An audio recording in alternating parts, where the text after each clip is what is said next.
Hey there, how's it going? This is Ed from Barnabas. I want to make a quick video on how to get a standard shaft DC motor to vibrate. Okay, so here's my standard shaft DC motor.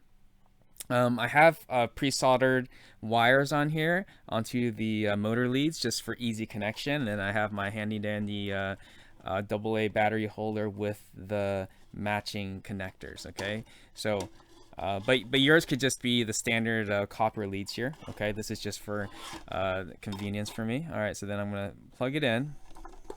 So I have everything connected, and you can probably hear it. It's spinning, but my cup here is not moving around. Okay, so what you need to do is add what we call an eccentric wheel, and what that does is that as it spins, it's eccentric, meaning that it's not centered. You're gonna have weight that's shifting around as it's spinning if it's offset, and then that's gonna cause the thing to vibrate. All right, so you have a couple options here. The first thing I'm going to use is a cork here. This is a number 6 cork. I recommend using, that's just the standard sizes, number 6, a 6 or a 7. There's also a big one. This is a number 10, I think. So the bigger the cork, the bigger the wobbling effect you're gonna get. So that's just something to keep in mind. I think they could both work fine, but let's try the number 6. Okay, so you get the cork here. Now the cork is kind of porous, so you will be able to just push it on.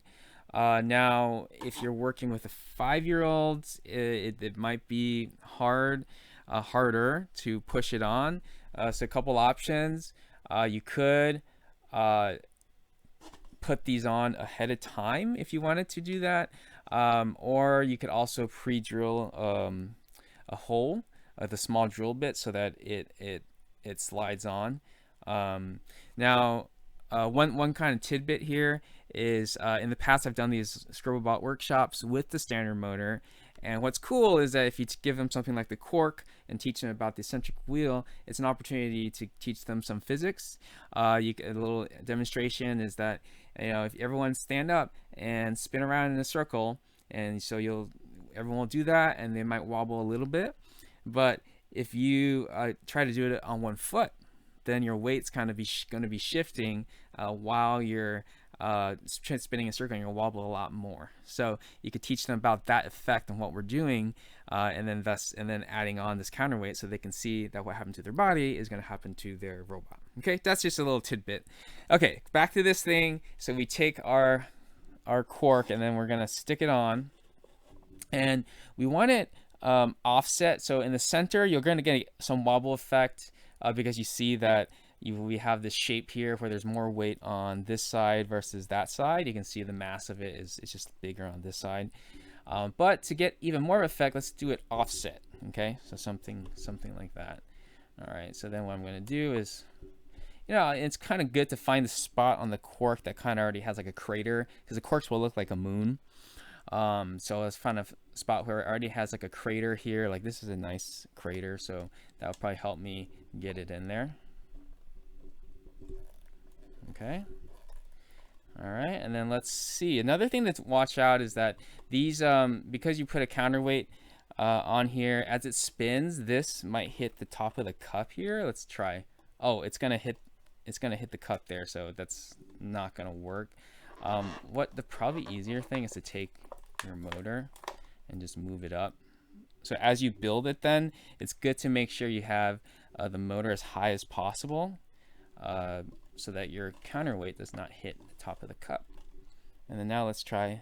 Yeah, look, it's gonna spin and have clearance there. All right, moment of truth. Let's try it.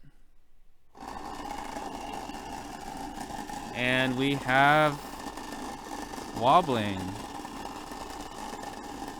Okay, there you go. Let me disconnect, open circuit.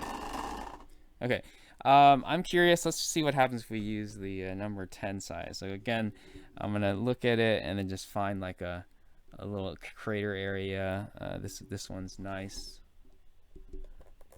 Okay, and there's some clearance. Okay, all right. Let's see what happens here.